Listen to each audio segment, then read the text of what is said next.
राजस्थान में राष्ट्रपति चुनाव के लिए वोट डाले जा रहे हैं। यहाँ पर कांग्रेस और बीजेपी दोनों ही अलग अलग उम्मीदवारों को समर्थन किए हैं। बीजेपी की तरफ से द्रौपदी मुर्मू के लिए यहाँ पर वोट डाले जा रहे हैं, जबकि कांग्रेस की तरफ से यशवंत सिन्हा के लिए।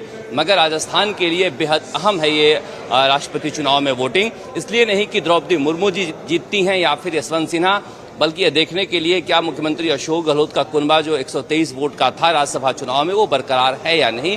भारतीय ट्राइबल पार्टी कहां वोट डालती है, क्या कोई सेंधमारी इस बार भी होती है कांग्रेस या बीजेपी में, कोई क्रॉस वोटिंग होती है या नहीं। लेकिन बड़ी खबर यह है कि राष्ट्रपति चुनाव में राजस्थान में उत्साह देखा जा रहा है और करीब 1.5 घंटे के आसपास 100 से ज्यादा वोट डाले जा चुके हैं। कहा जा रहा है इसी रफ्तार से अगर वोट डलते रहे तो 2 बजे तक वोट डाले जा चुके हैं, सारे वोट डाल दिए जाएंगे। तो निश्चित रूप से कहीं ना कहीं यहाँ पर एक उत्साह देखा जा रहा है। ये सारे विधायक हैं, विधायकों को देखा जा सकता है कि जो वोट डाल के आ रहे हैं।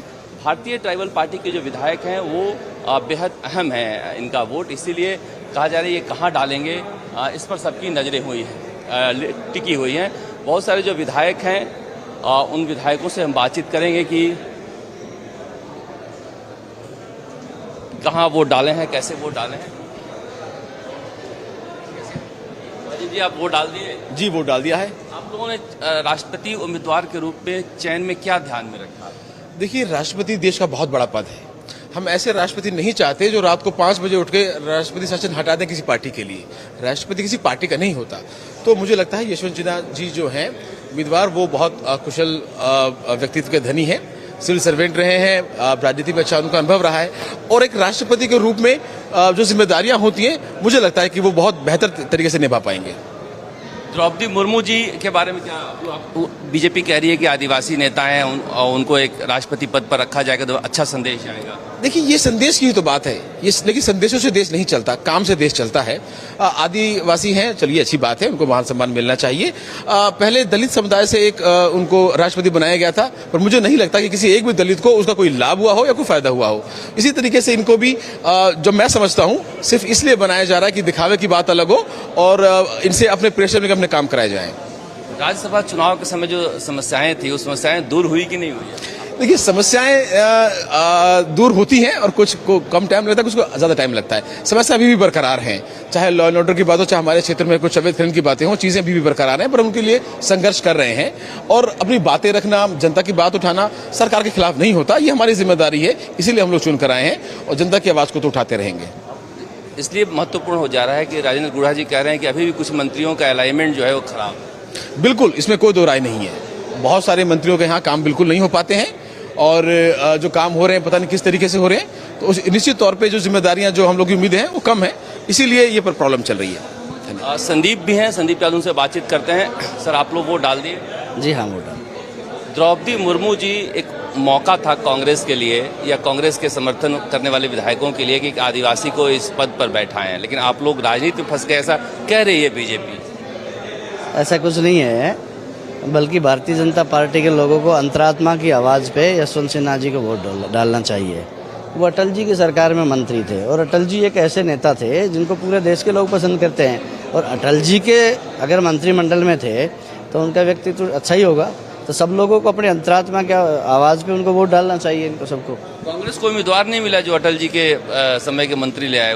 देखिए, आज जिस तरह देश का माहौल है, वो अच्छे लोग हैं, जो भी अच्छे लोग हो उनका साथ देना चाहिए। पार्टी ने डिसीजन किया था, हम सब लोग उनके साथ हैं।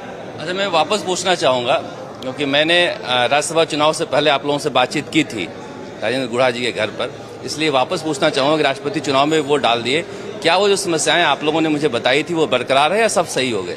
देखिए, उसमें से कुछ काम हमारे हल हुए हैं, मतलब अभी उनमें स्टार्टिंग हो चुकी है। हमारा सबसे पहला मुद्दा था कि बजट जो घोषणा है उनका इम्प्लीमेंट हो, तो उनमें शुरुआत हो चुकी है। और अभी धीरे धीरे करके जो हमारी जैसे और भी कुछ मुद्दे थे, अभी बात हुई थी कि हमें दिल्ली में हाईकमान से भी मिलवाया जाएगा, तो उन सब पे बातचीत चल रही है। अगर नहीं होंगे तो फिर दोबारा बैठ लेंगे, इसमें क्या है, दोबारा बैठ लेंगे। संदीप, इसलिए चर्चा हो रही है कि आपके बारे में कहा जा रहा है कि संदीप यादव चाहेंगे कि बीजेपी से चुनाव लड़ें। देखिए, अभी एक कहावत है कि पेट का छोड़ के गोद की आस नहीं करनी चाहिए, ये हमारे देहात की कहावत है। अभी कांग्रेस पार्टी में हम लोग शामिल है और मुख्यमंत्री जी से बात चल रही है। कांग्रेस पार्टी चुनाव लड़ाएगी तो पहली प्रायोरिटी कांग्रेस पार्टी की ही रहेगी। बाकी तो हम लोग सब लोग अपने दम पे जीत के आए हैं, बहुजन समाज पार्टी से जीत के आए हैं, तो वहाँ इतना बड़ा कोई वोट बैंक नहीं है। तो सब लोग ठीक है, उनका भी सहयोग रहा है, पर सब हमारी खुद की भी अपनी पर्सनल जो है वहाँ वोट बैंक है जिनकी वजह से जीत के आए हैं। तो कोई ऐसा मौका आएगा तो अभी हम कांग्रेस पार्टी के साथ है, तो हम अपने दम पे चुनाव जीतना जानते हैं। संदीप और वाजीवरी कह रहे हैं कि हमारे लिए यशवंत सिन्हा प्रायोरिटी है, क्योंकि ऐसे हम राष्ट्रपति नहीं चाहते जो प्रधानमंत्री के कहने पर आधी रात को राष्ट्रपति शासन लागू कर दे। तो निश्चित रूप से देखा जा सकता है ये सारे विधायक और मंत्री हैं जो एक एक करके वोट डाल के आ रहे हैं। यहाँ पर गोविंद सिंह डोटासरा प्रदेश अध्यक्ष कांग्रेस को देखा जा सकता है। इसके अलावा लालचंद कटारिया हैं, मंत्री हैं, कृषि मंत्री हैं, ये लोग हैं जो वोट डालने जा रहे हैं। तो इस तरह से एक उत्साह जरूर है राष्ट्रपति चुनाव में। द्रौपदी मुर्मू को लेकर भी बीजेपी कोशिश कर रही है किसी तरह से ज़्यादा वोट हम डाल पाएं। यशवंत सिन्हा को लेकर कांग्रेस अपना अलग कैंपेन कर रही है। सर, बीजेपी कह रही है कि द्रौपदी मुर्मू जी आदिवासी नेता थीं, उनको अगर वोट डालती कांग्रेस तो पहली बार कोई आदिवासी राष्ट्रपति बनता। देखिए, भारतीय जनता पार्टी भाषा, जाति, धर्म और ये कहना चाहिए कि सिद्धांत के ऊपर राजनीति नहीं करती। हम लोग विचारधारा के ऊपर राजनीति करते हैं। यशवंत सिन्हा जी तो बीजेपी में अटल बिहारी वाजपेयी जी भी सरकार में मंत्री रहे, चंद्रशेखर जी के मंत्री, तो विचारधारा तो क्या हुई? देखिए, अभी सभी विपक्षी पार्टियों ने उनको अपना उम्मीदवार बनाया है और जो विपक्षी दलों ने निर्णय किया उसके अनुसार कांग्रेस उनके साथ रही है। भारतीय ट्राइबल पार्टी का वोट मिल रहा है क्या कांग्रेस? मुझे क्या मालूम, वोट तो गुप्त है। बीडी कल्ला शिक्षा मंत्री कह रहे हैं कि विचारधारा के स्तर पर हमने तय किया था और उसी के स्तर पर हम यहाँ पर वोट दे रहे हैं यशवंत सिन्हा को। लेकिन कुल मिलाकर देखिए, कहा जा सकता है कि ये चुनाव इस तरह से अहम नहीं है कि कौन जीतेगा कौन हारेगा, क्योंकि यहाँ से यशवंत सिन्हा को ज़्यादा वोट पड़ेंगे। क्योंकि मुख्यमंत्री अशोक गहलोत ने क्लार्क आमेर होटल में जब द्रौपदी मुर्मू जी आई थी तो एक दिन पहले ही प्रेस कॉन्फ्रेंस किया था और सारे विधायकों को लेकर बैठे थे, और तब भी उन्होंने कहा था कि ध्यान रखना इस बार भी बीजेपी तोड़फोड़ करने की कोशिश करेगी। हालांकि जो बात कही जा रही थी कि फिर से कांग्रेस के विधायक होटल में जा सकते हैं, इस बार मुख्यमंत्री अशोक गहलोत के ऊपर कोई खतरा नहीं था, इसलिए ले भी नहीं गए। हालांकि गोवा के 5 विधायक ले गए। लाखन मीणा हैं, उनसे हम बातचीत करेंगे। बहुजन समाज पार्टी से आने वाले विधायकों को सबसे पहले वोट डलवाया गया, ऐसा कहा जा रहा है। नहीं, ये तो बिल्कुल गलत बात है। हमसे पहले तो बहुत वोट डाल चुके, हम तो बाद में हमारी मर्जी से हैं वोट डालने के लिए। ऐसा कोई नहीं है कि पहले डलवाया गया है। लाखन जी, बात हो रही है कि आप भी आदिवासी समुदाय से आते हैं। पहली बार मौका था कि देश में राष्ट्रपति बनती कोई आदिवासी बनने जा रही हैं आदिवासी समुदाय से महिला द्रौपदी मुर्मू जी, तो आप लोगों को लगा नहीं कि द्रौपदी मुर्मू जी को वोट डालना चाहिए? ऐसा है, जो आपको भी मालूम है, राष्ट्रपति एक सर्वोच्च उच्च पद है, लेकिन जो राष्ट्रपति बनने के बाद में जो आदिवासियों का जो आज पिछड़ापन है, आदिवासी आज जो पहाड़ों में रहते हैं, आदिवासी आज जिन पे पूरे कपड़े नहीं पहनते हैं, आदिवासियों के लिए शिक्षा का अभाव है, जहाँ स्कूल नहीं है, जहाँ इनके लिए चिकित्सा के लिए कहीं PSC CSC नहीं है, तो हम ये कहते हैं जो भी सरकार है, बीजेपी सरकार को वो करना चाहिए, आदिवासी नेता, पावरफुल नेता को मंत्री बनाना चाहिए, आदिवासियों का पूरे देश में जिससे वो उद्धार कर सकता है, आदिवासियों के बारे में वो सोच सकता है। ऐसे आदमी को, पावरफुल को अगर ये मंत्री बनाते, अगर राष्ट्रपति भी बनाना था तो ऐसे आदमी को बनाते जो पावरफुल होते। आपके हिसाब से कौन पावरफुल है आदिवासियों में? राजस्थान में डॉक्टर किरोड़ी है, उसको बनाना चाहिए था। अच्छा, किरोड़ी लाल मीणा को बीजेपी टिकट दे दी तो आप समर्थन देते हैं? नहीं, समर्थन वाली बात नहीं कह रहा हूँ, जो पावरफुल है, नहीं, अगर आदमी कुछ समझता है, करने वाली बात है, वो एक बात है। सवाल उठता है कि इतने दिन कांग्रेस सत्ता में रही तो आदिवासियों की इस पिछड़ेपन के लिए जिम्मेदार कौन है? बीजेपी से ज्यादा सत्ता में कांग्रेस रही है। ऐसा है, कांग्रेस रही है। हम ये नहीं मानते कि इसमें जो आदिवासियों का पिछड़ापन में वो भी कहीं न कहीं इसमें उनकी हिस्सेदारी है कि उन्हें जो आज जिस मुख्य धारा में आना चाहिए वो नहीं आ पाए। अभी मैं कोटड़ा जैसे इलाकों में जाके आया था, उदयपुर के, वहाँ पर ना कोई मकान, न तन पे कपड़ा, बेटियों को बेचने की हालत हो गई है। तो ये आपकी सरकार है, वहाँ जाकर देखे लगता है कि दूसरा ही भारत बसा हुआ है आदिवासी इलाके में। ये कौन दूर करेगा? सरकार तो आपकी है। बिल्कुल, हम भी जाके आए हैं कोटला। आज नहीं, हम पिछली जो सरकार थी, बीजेपी सरकार थी, उस टाइम भी हम जाकर आए। उससे पहले कांग्रेस सरकार थी, उस टाइम भी हम जाकर आए थे। हालात हमने ये देखा है और बजट भी आता है। और ऐसी स्थिति में अब जो हालात जो सुधरने वाली स्थिति है, वही मैं ये कहना चाहता हूँ कि हालात को सरकार को विशेष फोकस देकर, विशेष पैकेज देकर, विशेष ध्यान रखकर इनकी स्थिति को सुधारना चाहिए। शिक्षा की स्थिति सुधारना चाहिए, चिकित्सा की। अगर शिक्षा का सुधार हो जाएगा तो निश्चित ही सारी चीज सुधर जाएंगी। आप लोग पूर्वी राजस्थान के इतने पावरफुल मीणा विधायक हो, आप लोग सब लोग चाहो तो इस इलाके के मीणाओं का क्यों नहीं भला हो सकता है? क्या आप लोग इस तरह कोई फोर्स क्यों नहीं बनाते हो सरकार पर? नहीं, सरकार पर फोर्स बनाते हैं। सरकार क्या है कि अपना बजट भी उनको वहाँ दे रही है। तो लेकिन ये एक इससे भी अधिक जो आज जो कुछ हो रहा है, चाहे बीजेपी सरकार हो या कांग्रेस हो, आज जो दे रही है नहीं, इससे भी अधिक जाकर कहीं न कहीं उस चीज में ऐसी जागृति लानी पड़ेगी उन लोगों को जो शिक्षा के प्रति, जो कि वो शिक्षा ले सकते हैं। तो वो जागृति अभी ना कांग्रेस लाई ना बीजेपी लाई। बेहद महत्वपूर्ण है कि आदिवासी भलाई कैसे हो। कह रहे हैं लाखन मीणा कि ये महत्वपूर्ण नहीं है कि आदिवासी राष्ट्रपति ये बने ना बने, मगर आदिवासियों की हालत कैसे सुधरेगी। बड़ी सच्चाई से कह रहे हैं कि कांग्रेस और बीजेपी आदिवासियों की हालत ऐसी इतने दिनों में सुधरी नहीं है। तभी हम ये कह रहे हैं कि आदिवासी को राष्ट्रपति होना चाहिए। ये एक बड़ा सवाल है कि आखिर कांग्रेस और बीजेपी दोनों ही सरकारें सत्ता में रहती हैं, मगर आदिवासियों के हालात क्यों नहीं सुधरते हैं? आखिर जो सबसे ज्यादा बजट उस इलाके में जाता है तो वो बजट कौन बांट कर खा जाता है? इन सवालों का भी जवाब हमें ढूंढना होगा, क्योंकि चर्चा देश में ही चल रही है कि पहली बार द्रौपदी मुर्मू के रूप में देश में महिला आदिवासी राष्ट्रपति के पद पर बैठेंगी। देखिए, उनका जीतना तय है। जो यूपीए है उसके अंदर दरार आ गई है। उद्धव ठाकरे भी द्रौपदी मुर्मू को वोट दे रहे हैं, झारखंड मुक्ति मोर्चा के भी दे रहे हैं, और चूंकि उड़ीसा के हैं तो बीजू जनता दल भी उनको वोट देने का ऐलान पहले ही कर चुका है। हालांकि वो यूपीए के पार्ट नहीं रहे हैं पटनायक जी, मगर इसके बावजूद यशवंत सिन्हा ने एक फाइट देने की कोशिश की है। वहाँ डीएमके है, आरजेडी है, कांग्रेस है। ऐसे दलों के बल पर भले ही वो कमजोर लड़ाई है, मगर राष्ट्रपति के पद के लिए वोट डाले जा रहे हैं। अब राजस्थान के लिए महत्वपूर्ण इसलिए है कि राजस्थान में कितना वोट यशवंत सिन्हा ले जाते हैं और कितना वोट द्रौपदी मुर्मू को पड़ता है। राष्ट्रीय लोकतांत्रिक पार्टी के नेता हनुमान बेनीवाल आखिरी समय तक इंतजार करते रहे और आखिर में उन्होंने कह दिया कि मैं यशवंत सिन्हा को वोट नहीं दूंगा, यानी वो द्रौपदी मुर्मू को वोट देने जा रहे हैं। वैसे भी उनके पार्टी के पास 3 विधायक, उसमें से 2 दलित है, तो दलित आदिवासी पर वो दांव लगाना ठीक समझेंगे। और राज्यसभा चुनाव में भी वो सुभाष चंद्रा को वोट दिए थे, जो बीजेपी समर्थित निर्दलीय उम्मीदवार थे। तो राष्ट्रीय लोकतांत्रिक पार्टी का झुकाव एनडीए की तरफ रहता है।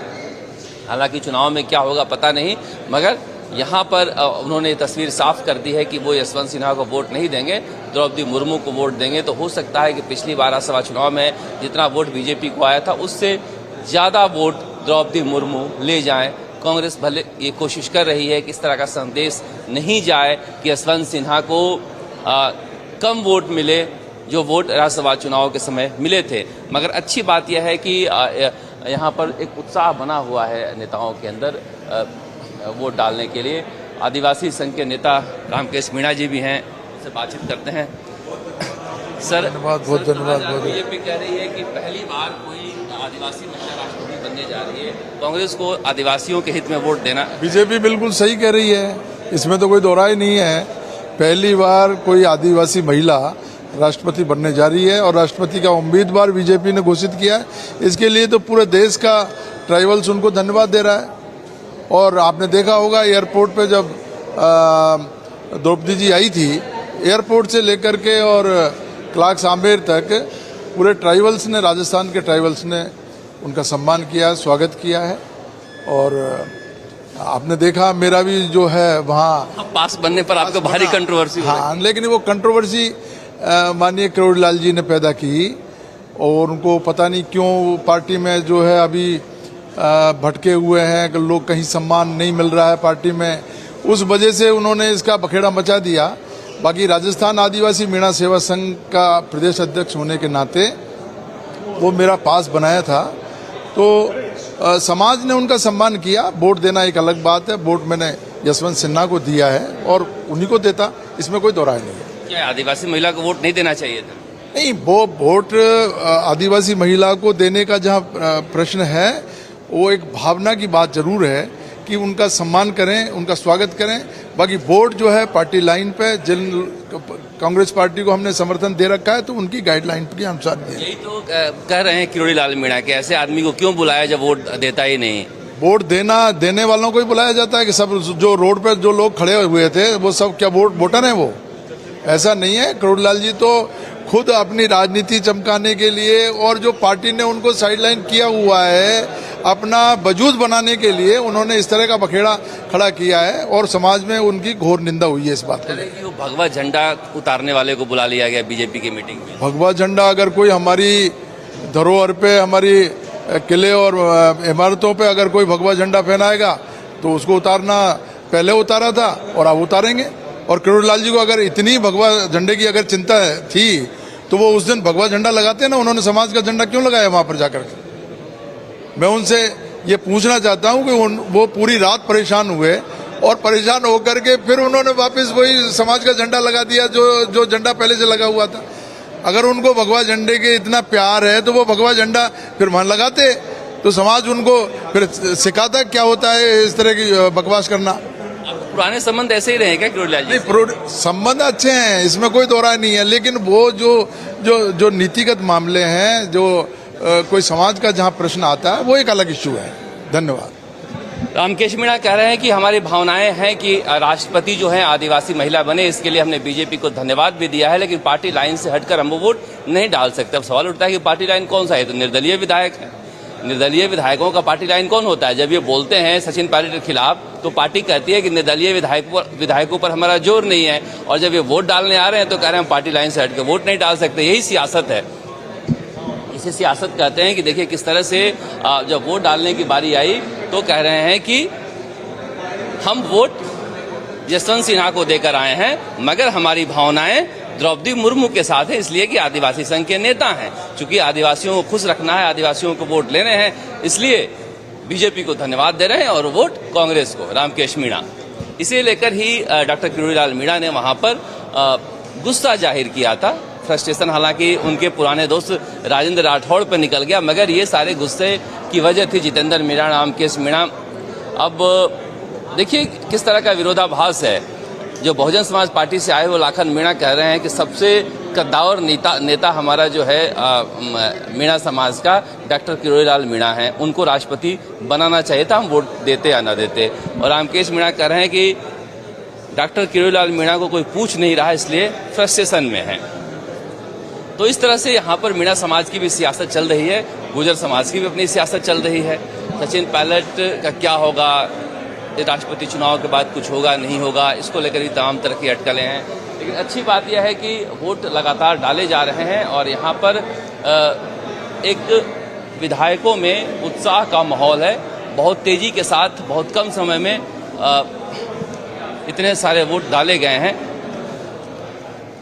आप देख सकते हैं ये स्वास्थ्य मंत्री हैं प्रसादी लाल मीणा, ओम प्रकाश हुड्डा उनके साथ जा रहे हैं, अशोक चांदना हैं खेल युवा एंड स्किल डेवलपमेंट मंत्री। राष्ट्रपति चुनाव में हालांकि मुख्यमंत्री अशोक गहलोत उस तनाव में नहीं है, इस तरह से जिस तरह से फ्लोर मैनेजमेंट उन्होंने संभाला था, रणदीप सिंह सुरजेवाला, प्रमोद तिवारी के लिए उस तरह का फ्लोर मैनेजमेंट यहाँ नहीं दिखाई दे रहा है। लेकिन निश्चित रूप से जो वोट डाले गए हैं वो पार्टी लाइन पर डाले जा रहे हैं। अब भारतीय ट्राइबल पार्टी कहाँ वोट दे रही है ये देखना दिलचस्प होगा, और अंतिम आंकड़ा क्या होगा ये देखना दिलचस्प होगा कि आखिर में बीजेपी के सब उम्मीदवार द्रौपदी मुर्मू को कितने वोट आते हैं, और फिर जो कांग्रेस के उम्मीदवार है यशवंत सिन्हा को कितने वोट आते हैं। बहुजन समाज पार्टी से कांग्रेस में शामिल हुए तमाम विधायकों ने यशवंत सिन्हा को वोट दिया है।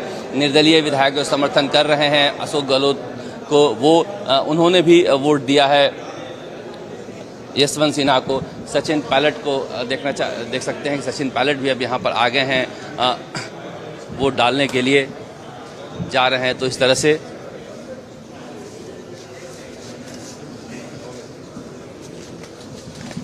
सर, यशवंत सिन्हा जी को वोट क्यों दी है कांग्रेस ने, जबकि बीजेपी का एक पहली आदिवासी महिला है, उनको वोट देना चाहिए था। अब नाश्ता वास्ता खाया कुछ नहीं खाया?